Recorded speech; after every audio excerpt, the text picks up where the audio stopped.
What's these? Bootlaces, silly. What do you think they was, licorice? You said iron them. That's right. It's not the 1st of April, is it? Yeah, where was you before you come here? A gentleman always has his bootlaces ironed. No wonder we're heading for a revolution. Oh, use a cloth, silly. When you've done that, don't forget to iron the newspapers. You wouldn't like me to do the bacon as well, would you? Sugar bowl's empty again. Oh, about as much room in this kitchen as the Black Hole of Calcutta. Perhaps you wouldn't mind handing me down the sugar, Mrs. Fellows. I can't do more than one thing at a time, not with my leg. Never been anywhere without a kitchen maid before. It's not as if they were poor people. I've told Lady Marjorie once, I've told her a dozen times. I wasn't used to heavy work.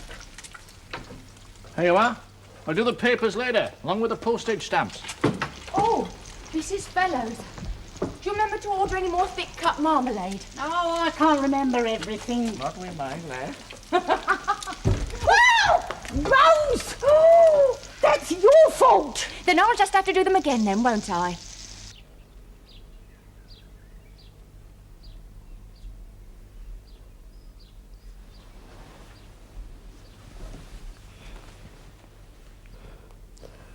When, Lawrence?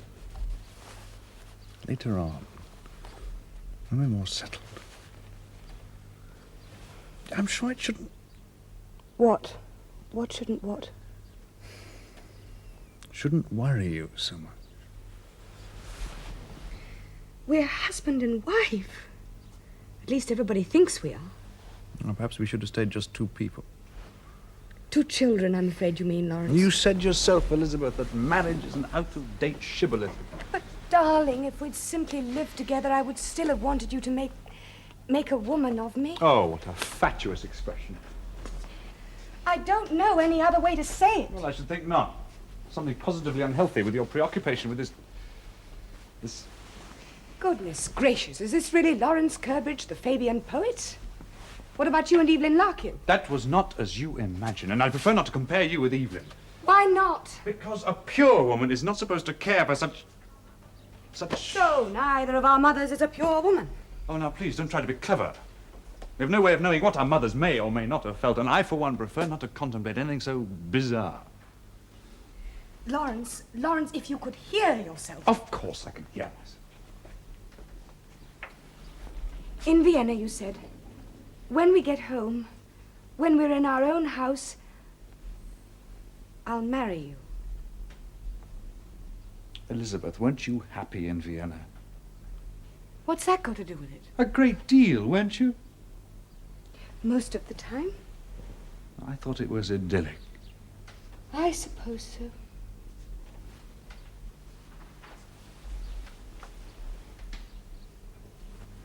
Wasn't that enough for you? Enough? Holding your precious hands all night, reciting poetry to you, kissing you. I love you too tenderly, too chastely to submit you to anything crude.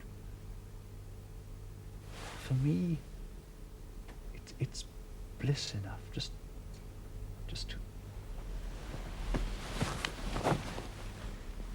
Now, what's the matter? Don't you want me to?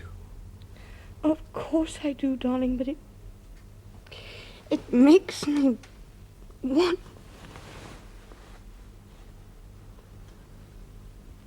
Perhaps you're not well. Oh, it just gives out on me when I'm least expecting it. The doctor at my last place said I was lucky to be walking. Hey, that smells good.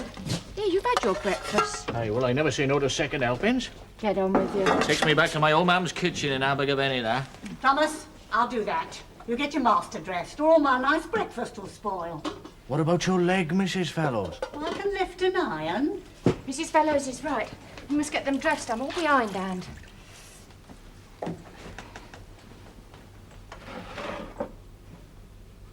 Wake up, handsome. Oh, it's a lovely bit of linen, that.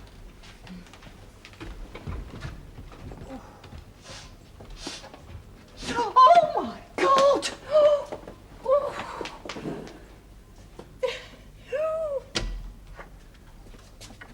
I've laid out the town clothes and the lilac cravat. Très juste. There's a train to London Bridge at 9:57, sir, or a boat from the pier. No, not the boat. Something terribly high polloi about those boats. Yes, sir. More suited to a day trip to Southend than a descent on one's publisher. Yes, sir. I draw the bath, sir. Will there be anything else? No. No, not just for the moment, thank you. Oh, yes. You might come and scrub my back. I'm sorry I'm a bit behind, Miss Lizzie. Mrs. Fellows had an accident with the eggs. Are you all right? Yes, of course. Why shouldn't I be? We better get you dressed. Why? Well, for breakfast. I'm not hungry. Oh, would you like me to bring you a little something on a tray? You can bring me a little appetite to eat it with. Oh, don't worry, Rose. I'll go down like this. Oh, What's wrong? none of my business, madam. We shall need the brown smoking jacket clean, Thomas. There's ink on my writing sleeve. I'll see to it this afternoon, sir. Having a little soiree on Friday week in the evening. Just a few brother poets, men of the world. Right you are, sir. You may scrub with a will, Thomas. I'm not made of porcelain. Yeah, I was just a bit frightened of you cutting your throat, sir. Yes, well, I'll look after this end. Right you are, sir. That's better. Stimulates the circulation. Yes, sir. It's soiree, sir. Champagne, I think, Thomas. Pink champagne. And have Mrs. Fellows provide a few little things for a light supper around about 11. Right you are, sir. I didn't ask you to stop. No, I was just thinking about the time, sir. Oh, good Lord, what time's the train after the 9:50, whatever? Well, there isn't one, sir. Not to get you Sir Edwin's office by 11. Damn. I daren't keep him waiting. It's only my first book. You, ever thought of a little motor car, sir? Rather ostentatious, don't you think, Thomas? Rather bourgeois. Well, sir, Mr. Bellamy, you know. He's a politician. The most unseemly for a poet to proceed everywhere by a series of explosions. Yes, sir. I was just thinking you wouldn't have to trouble yourself about train timetables, sir. Yes, I dare say a little motor car will bring its own troubles. Not when you have a man that understands them, sir. Yes, well, you're a very modern character, Thomas. But even you should realise that a poet... Has wings. I know you're going to need them this morning, sir. I was going to say that a poet cannot afford the same extravagances as a politician. No, sir. Not even when he's married to a politician's daughter. Don't overreach yourself, Thomas. Boy, I only try to give satisfaction, sir. Well, mostly you succeed.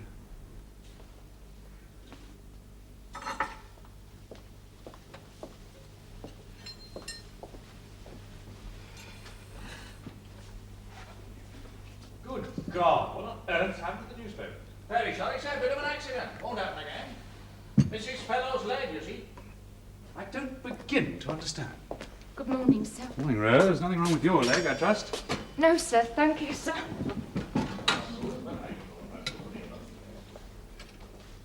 Are you going out again, Lawrence? Yes, Redmond wants to see me about the collected edition. Again? Matter of fact, poets work better on the move. I get some of my best rhythms from the railway track.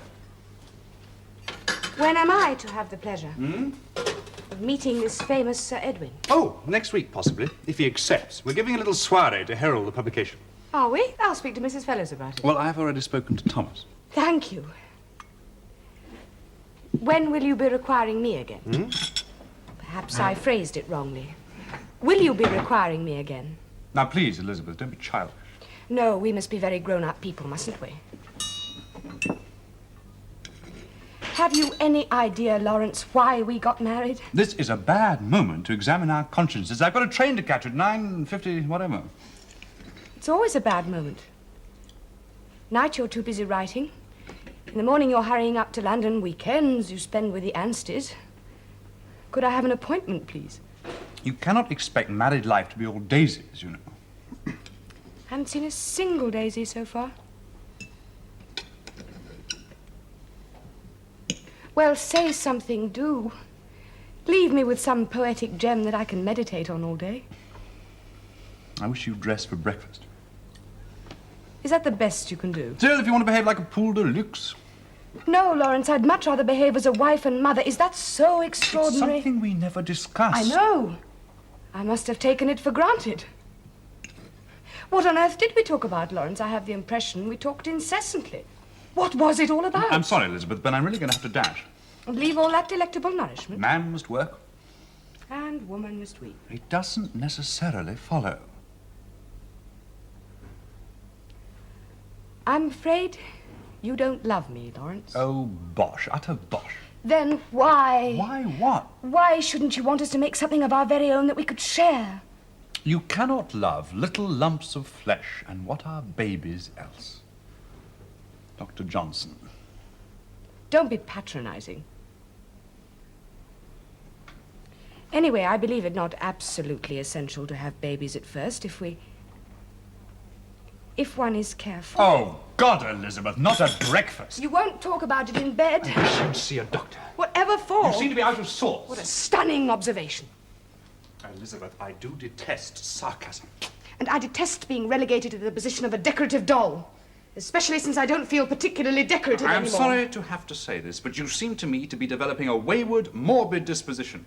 Restiveness I am accustomed to regard as an unwelcome quality, whether in women or horses. Oh! You dwell constantly on your own selfish desires without a thought for the enormous responsibilities that I have to face with the publication of my first book. You're content to send me out of the house late and with mounting blood pressure. I am afraid that you've been spoiled by a doting father, but I, for one, Elizabeth, am not going to encourage you. You accuse me of selfishness. Not once have you given in to my wishes, not once! I am fast becoming your doormat, Lawrence, for you to wipe your shoes on. Silence, Elizabeth! The servants will hear you. You afraid of witnesses? Go on, trample on me, you might as well. Raise your fists to me like any common coal-heaver. At least you would express some feeling for me. Yes, you'd like that, wouldn't you? Physical violence, that would really please you. You're ill, Elizabeth. And you, Lawrence, is there nothing wrong with you?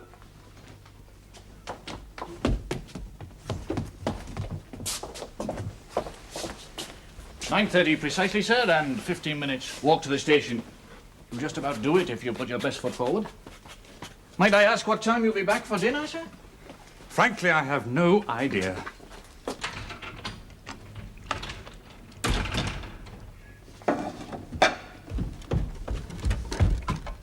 Oh, the clouds burst up there, all right. What do you mean? Silence, Elizabeth. What? Yeah, that was him, like my old dad was Saturday night, and she's yelling back like a Barry fishwife. Called him a common coal-heaver. Whatever. What was you doing? Standing listening? I was doing nothing of the sort. I was on my way to tell him time was getting on. You're ill, Elizabeth, he said. She burst into tears and ran upstairs. She nearly knocked me over. I wouldn't be in your shoes, Rose. Don't talk such nonsense and stop your gossiping. It's none of our affair what goes on upstairs. Like Mr. Hudson always says, we've got our own business to mind. Probably just a lover's tiff. You do best to get about your work, the pair of you. I don't take orders from you, my girl. And I don't take part in kitchen gossip neither. Ooh, milady, I am mighty. Well, Rose talks enough good sense. Where have you been? Coming upstairs, Miss Lizzie. You're getting as slow as an elephant. Sorry, madam. And I hate you calling me madam. Yes, Miss Lizzie. We better get dressed. Cream day dress, Miss Lizzie. No, the orange one. Oh.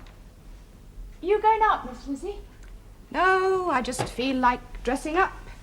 Might make me feel as if I have something to do. Why not trot up to London? See Miss Winchmore. Trot? Do you good? You could get a river bus. Yeah. Thomas was only saying that what you and the master need is a nice little motor car. See, he could chauffeur Mr. Curbridge to the station in the morning, then take you for a little spin in the afternoon. We can't afford one. Thomas says that your father would appreciate the advantages to his daughter of being able to get out and see her family. Thomas says, does he? He knows ever such a lot about motor cars. There are heavy running expenses, surely. Oh, well, Thomas says that you tax the vehicle for £1, take out a road licence for 2 guineas, a licence to drive for 5 shillings, and Bob's your uncle. And Thomas is your chauffeur. He's a shrewd young man, I believe. Oh, there's no harm in him. He says you'd look a treat in a motoring bonnet. Does he? Bowling along in the breeze would soon put the roses back in your cheeks, Miss Lizzie. Master would be sure to like that. Would he? Perhaps you're right, I have rather gone to seed. I shall have to speak to him about it. To Thomas? No, silly, to Mr. Curbridge. Rose? Mm-hmm. When I caught you the other night, you and Thomas... I have apologised for that, Miss Lizzie. It won't occur again. It's all right, I'm not going to scold you. Although, if I hadn't come down when I did... It was only a bit of fun. I wouldn't do anything not proper, not before I was married. You ought to know that. Ah. So you haven't ever... Never, Miss Lizzie, course not. What you thinking of? I don't know. I thought perhaps you might be able to help me. Help you? Don't you think men are difficult to understand? Oh, I don't mean fathers and brothers and family, but men. Just men. Well, I wouldn't know, Miss Lizzie. Gentlemen is different to servants. Don't you believe it, Rose? Well, stands to reason. I mean, men what haven't been educated all just want one thing. That's what my auntie used to say. We have to suffer it. Do you think it would be such suffering, Rose? Well, I wouldn't know, Miss Lizzie. I'm not a married woman. Your auntie thought all men were the same? All working men. Well, men are men, whether they wear a clean shirt once a day or once a week. Well, that's what my auntie said. Why don't you ask your mother? Unfortunately, Rose, such things are not thought a proper subject of conversation between a mother and her daughter. That's why I'm asking you. Well, my uncle was brutal, my auntie used to say, especially when he'd had a drop. I don't think that will ever be Mr. Curbridge's problem. Oh, I didn't mean... What have you got me saying? We shouldn't be talking like this. I've got a pile of ironing to do in the kitchen. And Thomas will be there. Expect so. And he'll tease you and make you laugh. And nothing, Miss Elizabeth. He's got his work to do, I've got mine. And it would all be so easy. So easy. I don't understand you. No, of course you don't. Oh, I wish... I'm sorry, Rose, dear. I'm behaving very badly. I think we must forget the whole conversation.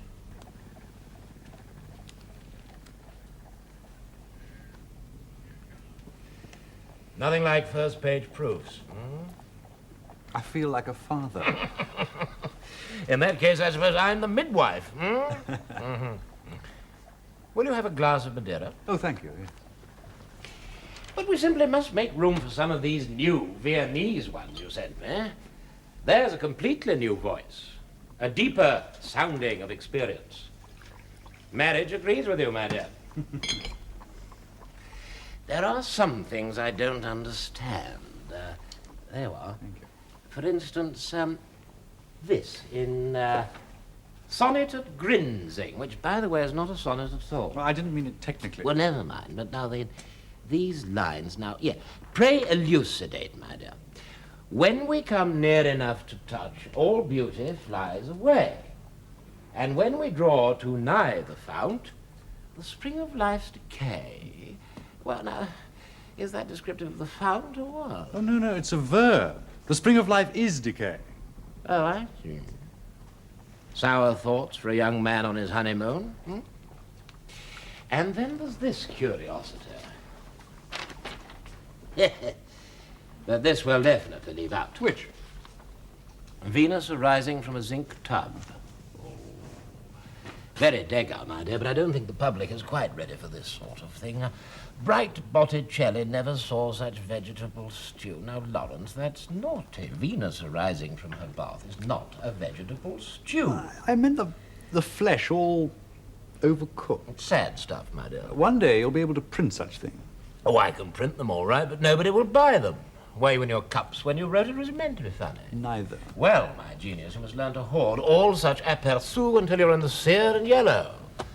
A young man with, they tell me, a ravishingly beautiful young wife can do without such bilious thoughts. His public won't appreciate it. I must write as I feel. Sir Edwin, I was thinking of holding a little soiree on Friday week, and I was wondering if you'd do me the honor. Delighted. I should like nothing better. Let me just consult my book of penance. I'm most anxious to meet your bride. I thought of asking a few of the fellows. Munro, perhaps. Wolfe, if he'd come. Abercrombie. A great good fortune, I find I have no other engagement. May I suggest we ask Tompkins of the Morning Post? He has dandruff, but a great deal of influence. And that precious young creature from the Saturday Review. Huh? Now, am I to correct these? Naturally. Take them home and share the pleasure with your proud lady. May I do it here? I promise I won't disturb you. I dare say we can find her a corner. Lawrence, is something wrong? You know, I'm unofficial godfather to all my protégés. Sometimes a few words with an older man. I wouldn't want to burden you, sir. But that's one of my functions, burden bearer to the muse. Oh, I don't know. No, there is something. Come, I insist. Please.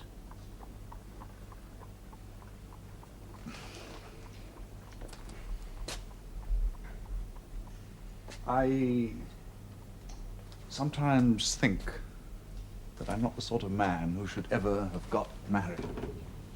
Ah. Yes, I must say I suspected something of the sort from these. You said marriage seemed to agree with me. Oh, I was probing, my dear. Gently, I hope. And from a publisher's point of view, anything which makes a poet write better poetry is agreeable. But that's far too cruel an attitude for me to maintain with a young man for whom I have a high regard. I like Elizabeth so very much, it only makes me feel more of a cad. Well, what is the nature of the problem exactly? Hmm? I mean, it can't just be that she has a bath water too hot.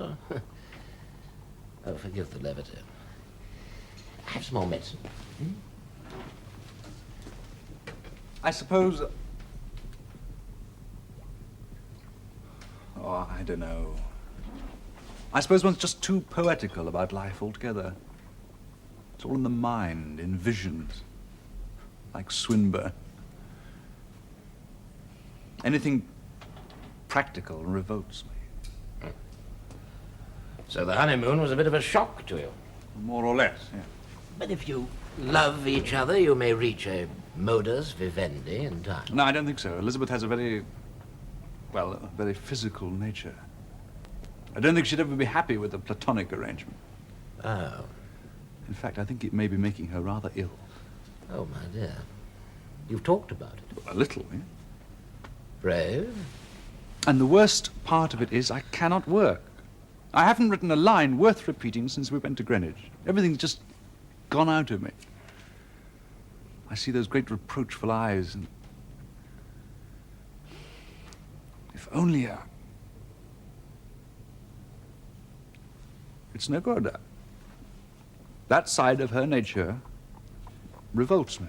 I deeply sympathize. Although, thank God, I do not share, shall we call it, to borrow a phrase from friend Freud, the Swinburne complex?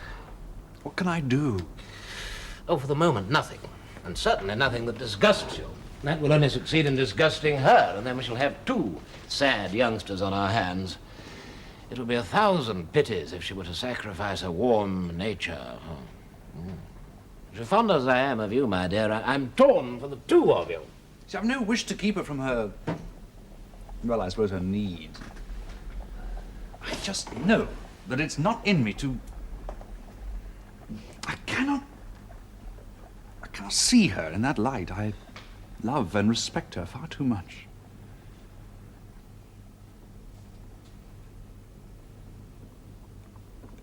You have befriended me.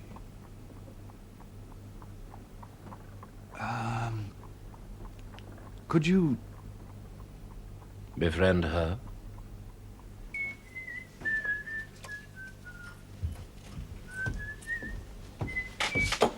Oh, Thomas, did your master say what time he would be home? No, Mum. I think we better wait dinner. It's only cold meat. We had cold meats last night. I thought we agreed that you'd make it into some nice little pie. Well, I can't always keep things hot, madam. They spoil. Spoiled a good joint of beef the day before yesterday. Mr. Curbridge particularly detests cold meats. If we are to have cold, what is the matter with a lobster salad? Well, I has to keep within my budget, madam. You wouldn't like it at the end of the week. You have absolutely no right to alter the menus without consulting me. It's unheard of. Mr. Curbridge has a particularly sensitive palate. A diet of cold meat and potatoes will end up by driving him to dine at his club every night of the week.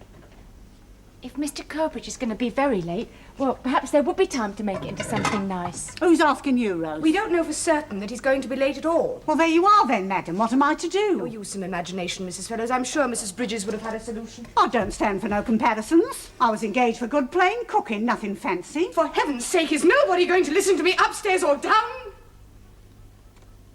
Thomas, you can come and make up the fire when your master comes in. Yes, ma'am. Oh, that'll be him now, ma'am. It's all right. I'll let him in.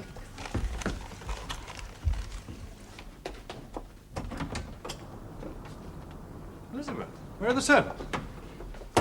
I wanted to welcome you home myself. Don't you think a day might come when ladies open their own front doors as a matter of course? Dangerous socialism. Your coat, sir? Lawrence, I'm sorry about this morning. Oh, that's all right. So am I, really. It was just the thought of your being out all day. Well, most husbands go out every day. Presumably their wives occupy themselves somehow. Now, you've got a household to manage. Oh, that.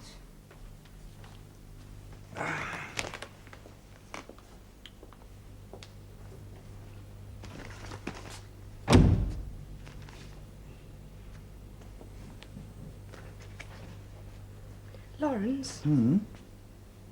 I do want us to share things still. The books, your poems. Of course, dear. We seem to be slipping into the very trap we wanted to avoid. We're becoming a dull suburban couple with about as much interest in Mr. Wells' modern utopia as a couple of mice. Mr. Wells doesn't have all the answers, you know. We no longer even discuss the questions. I see nobody. But you shall, I promise you. To begin with, Sir Edwin is coming to our party. Oh, good. I'm sure you'll like him. I mean to, if you do. He's an incredibly understanding man. Elegant and wise and, oh, man of the world. Don't frighten me. Oh, you couldn't be frightened of Edwin. He's asked me to drop the sir, by the way. Lawrence, I was thinking if we had a little motor car. You mean Thomas was thinking if we had a little motor car. We cannot afford it. Perhaps Papa. After all, my allowance is not ungenerous, and I may spend it how I like. But they're such beastly vulgar things. Do you think so? Well, don't you? Oh, Thomas, Mr. Curbridge and I were just discussing motor cars. Do you know something about them? Many fashionable people consider them amusing, ma'am. Really? Yes, I dare say we'll see one or two roll up for the soiree next week. I'm sure Sir Edwin has one. Oh, perhaps. I don't know. He's a very rich man. We're not exactly paupers, darling. If I might add, sir, there's a saving on railway fares, and you're free to go where you like, when you like. If you like. Provided the beastly thing doesn't break down on the way. Oh, they're getting more reliable every year, sir. A friend of mine who deals in them was showing me this little Dennis Tourer the other day, sir. 18 horsepower. 18 horsepower. Fancy. You seem to be becoming a very knowledgeable mechanic all of a sudden, Elizabeth. Lawrence, anyone can imagine horsepower. It's a most evocative phrase, as I would expect you to appreciate. Well, I appreciate the fact that horses don't puncture. Horses need a great deal of care, sir. And you can't pretend they don't smell. Well, it's a more natural smell than petrol gas. But hardly more attractive. It's the coming thing, I'm afraid, sir. In a few years' time, nobody will remember how to harness a horse. Why, there's already as many motor buses as horse buses, motor taxis as hansoms. You know, 3 years ago, there was only 2 in the whole of London, sir. I mean, you'd think the tram or the tube would have taken over. Yes, thank you, Thomas. Yes, sir. I should like a motor car, Lawrence.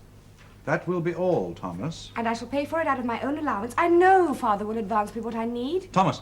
And Thomas will make an excellent chauffeur. Oh, only to oblige, ma'am. If I had wanted a chauffeur, I'd have advertised for one. Very sorry, sir. Only thinking for the best. And it'll do Mrs. Curbridge good to get out and about, sir. I cannot fight a conspiracy. All right. Let her have her toys. My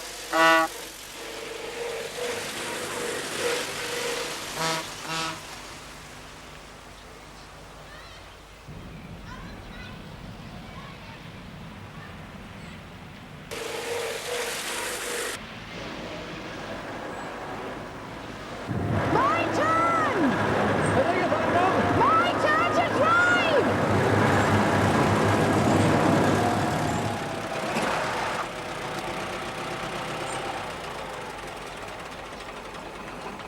can do it, ma'am? Of course I've been studying your every move. That little pedal makes it go. You do funny things with that little stick. Little stick, that's the gear lever, yes, But I ma'am. can almost hear the point of it. And when the engine seems fit to burst its sides, you dab on this little thing with your foot. Little clutch. And give the little stick a jerk, and the whole thing quietens down as if it had had a dose of smelling salts. Yes, well, that's not a very mechanical description, is it, ma'am? Come on, change over. Now, look, ma'am, whatever would the master say? The master won't know.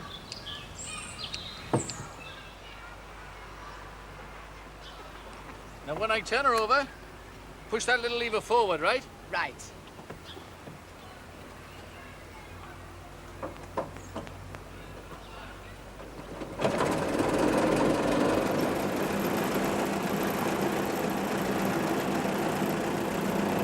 Now, you want to go careful, man, because you've got the power of 18 horses under there, see? Starting!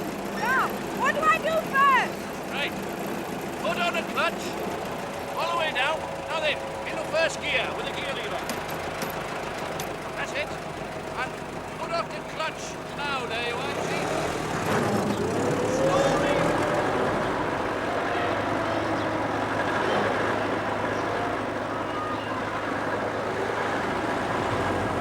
Sorry.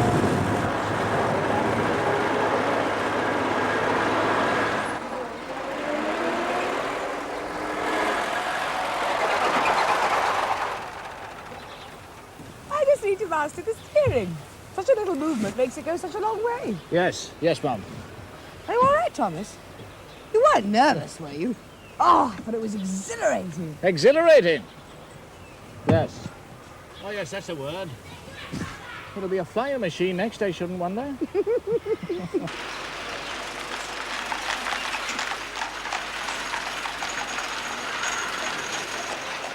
So you don't regret leaving Eaton Place for a while? Oh, I'm always happy wherever I'm busy, milady. You're a good girl, Rose. And it's so important for Mrs. Curbridge at such a happy time in her life to have a happy staff round her. Yes, milady. Hello, Pierce. I'm late. Her ladyship's not been 10 minutes, Mrs. Kirkbridge. Good. What do you think of my new motor car? Oh, a very handy little conveyance, ma'am. Goes like the wind. Oh, that'll be Mrs. Curbridge now, milady. Would you excuse me while I answer the door? Yes, Rose.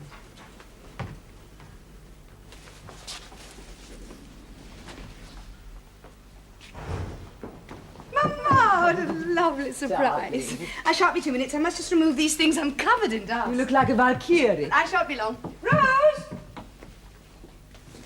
Oh, Rose, come help me off with this armour and ask Thomas to bring the kettle. Thomas, you're to take the kettle up to the drawing room.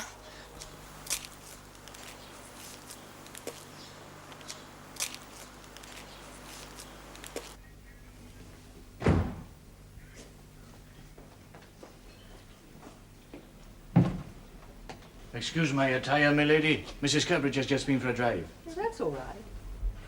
Thomas, isn't it? Yes, milady. How was the drive? Oh, very satisfactory, milady. Though, not, I dare say, so smooth as a Renault. I think highly of the Renault. Oh, it's a beautiful piece of craftsmanship. Would you put it above an English market? Well, we're catching up, milady, but there's no denying the foreigners lead the way. But you advised Mrs. Curbridge to buy a Dennis, I believe. Oh, well, because it's a first-rate little tool, milady. It's well adapted to the usage Mrs. Curbridge had in mind. But a Renault is something different. Renault? A Renault is a princess, milady. It should be handled with love and reverence. It's a pity Pierce can't hear you. He drives it as if it were a team of horses. And unfortunately, a tired carburetor will not respond to the whip. Your ladyship obviously has a great feeling for the internal combustion engine. Oh, not so much. Mrs. Curbridge, too. Oh, has Mrs. Curbridge... Mrs. Curbridge will make an excellent mechanic. Oh, Thomas, that was wonderful. He's done you good, ma'am. Darling, I hear you've been risking life and limb. It was exhilarating and quite safe with Thomas. Oh, kitchen fire needs coals. What's up with you? Look like you've seen a vision. I have. Go on, where? It's parked outside the front door. Oh, you and your blooming motor cars. Why can't you be satisfied with the one you got? Whoa, that perambulator. Look at you. It was the last word on wheels this morning. Never heard of divine discontent, Rose. What's that? Plenty of scope in a place like that.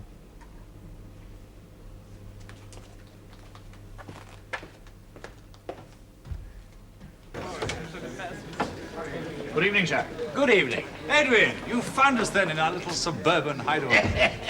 My chauffeur has a nose like a compass. Well, there's beer for him at the Green Man. I dare say you'll locate that too. At the moment, he's engaged in a delicate stabling maneuver. It's like a motor show out there. Yes, alas, single-handedly I've been unable to stem the tide of progress. Now, Lawrence, my dear, you mustn't become an old wig. William Morris is dead. It's no longer de rigueur to weave our own winding sheets. Oh, but nice to see you. Charlie Hart. How's your poor mother? Oh, God. Tompkins. Good to see a man of your taste patronizing the avant-garde. I shall renew my subscription to the Morning Post tomorrow. Oh, thank you, my dear. As yet, poetry has not come to grips with the ordinary life of the working classes, but... Excuse me. Elizabeth, let me introduce my friend and publisher, Sir Edwin Partridge. And not only Lawrence's friend, I hope, Mrs. Kirk. It was good of you to come, Sir Edwin. No, Edwin, please, if you can bear it. I think the reason most children howl at their christening is because they can't bear the names they've been given, don't you? Although I'd be very surprised to hear that you misbehaved at yours. Elizabeth suits you perfectly. Thank you. And please don't think I'm one of those boring men who can't meet a woman without paying a compliment. I am the plain dealer to my very soul. And when I say that Lawrence is one of the brightest new poets since Bridges, and his wife a vision of loveliness, please understand I'm being no more than crudely factual. You overwhelm us, Sir Edwin. No, Edwin, I insist. Or you must invent a name for me. Invented names are all the fashion. To be even plainer with you, Elizabeth, I owe my knighthood to the fact that I lent the Liberal Party a large printing press before the last election. It has no pedigree at all, but it's useful for impressing head waiters. Lawrence, far be it for me to deny myself your company, but I think the more you accommodate Brother Tompkins, the better for my sales and your royalties. You see, I told you he had our interests at heart. Evidently. Yes. Shall we sit this one out, Elizabeth? Why not?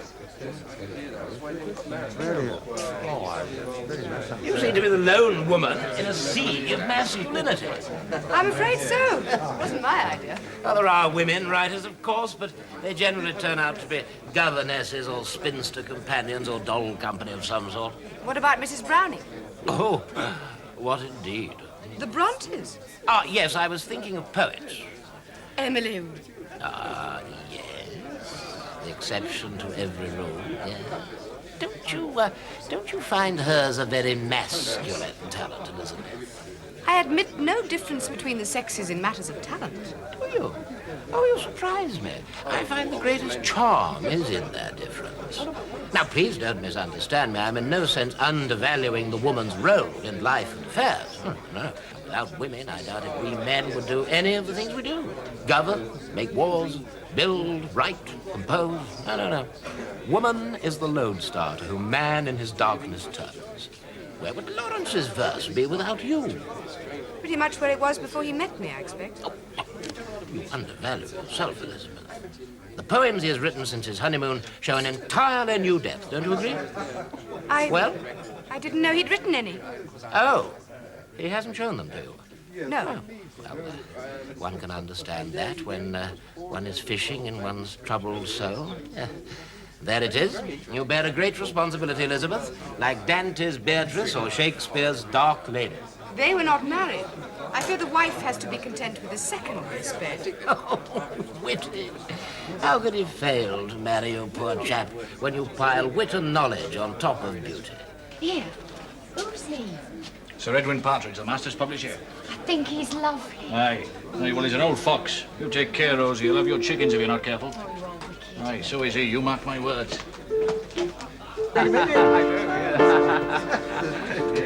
It was a little Debussy, Morris. Oh, rot that modernistic stuff. Let's have the Merry Widow waltz.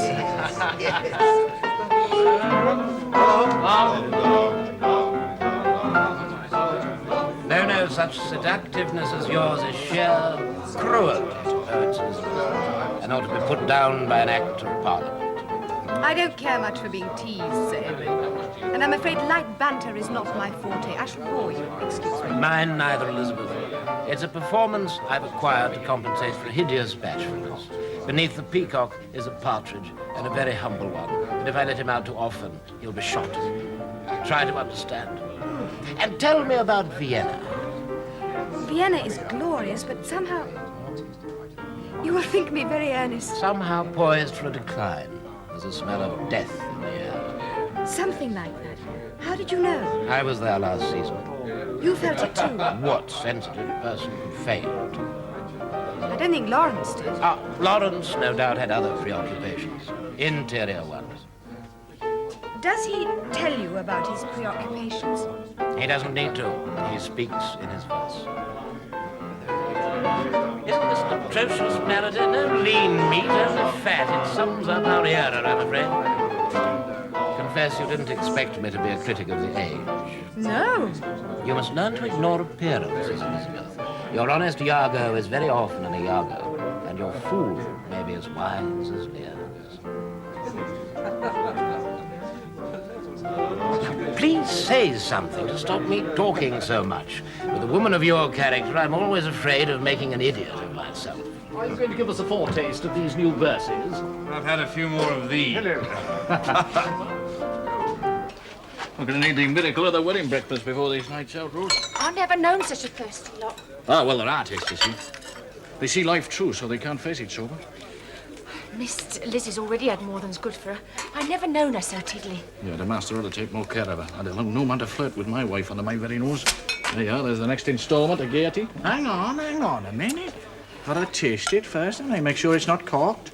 Cover it over quick, Jemima, cover it over quick. Put my on the collar, ladies present.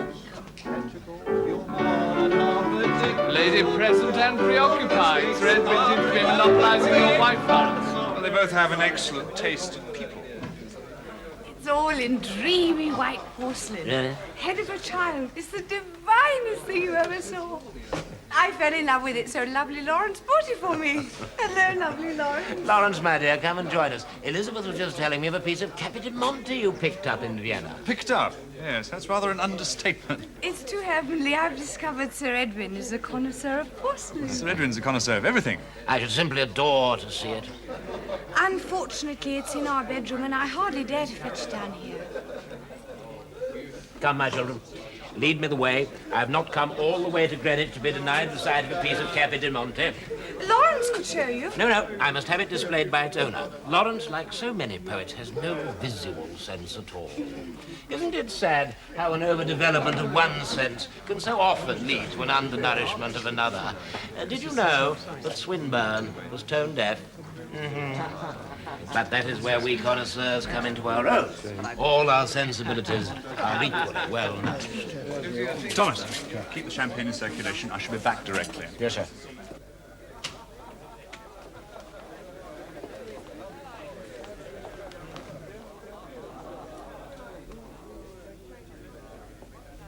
There. Oh. Oh, may I touch?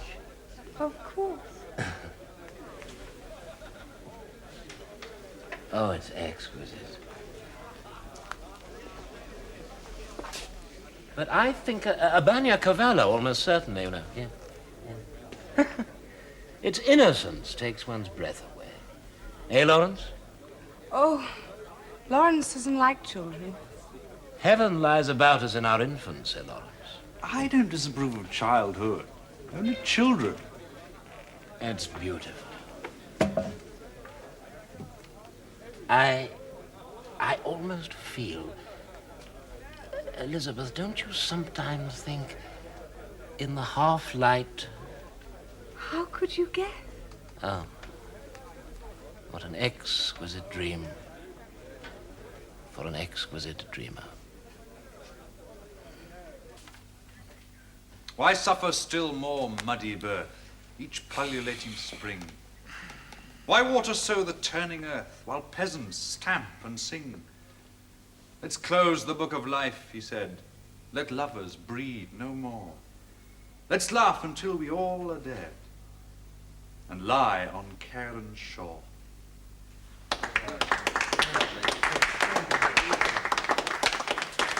Encore, peace, peace. If you want any more, you'll have to buy the book. What did you think of them, Mr. Tompkins? Too gloomy, negative, won't do. I thought they had a pleasant swing to them. So's the hangman's rope. I'm very glad you could offer. Goodbye. Bye, boy. Oh, my dear chap, you're not going to. Time's winged chariot, old man. Herbert, race you back to London town. You're on for 20. Done. I haven't said goodbye to your wife. She was feeling rather tired. She begs to be excused. The boy has a new voice, Tompkins, don't you agree? Maybe new. No, Tommy, don't go wrong about this one. Remember, posterity always has the last laugh. When's he coming out? In time for Christmas, I hope. Right. Goodbye. Goodbye, Prince. Bye, Mr. Thompson. Interesting. Interesting.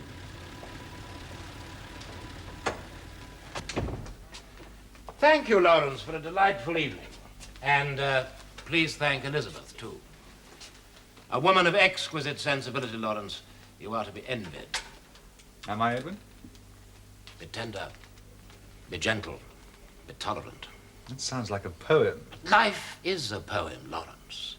That is my credo. Good night, my dear. Good night. Oh, my feet are killing me. I feel as if I've walked to Land's End and back again. Do you fancy a cup of cocoa? After champagne? Oh, I do. Don't suppose I could persuade you to put the milk on the hob? No. Oh, that's nice. Still, I don't suppose I should have expected a gentleman's gentleman to demean himself.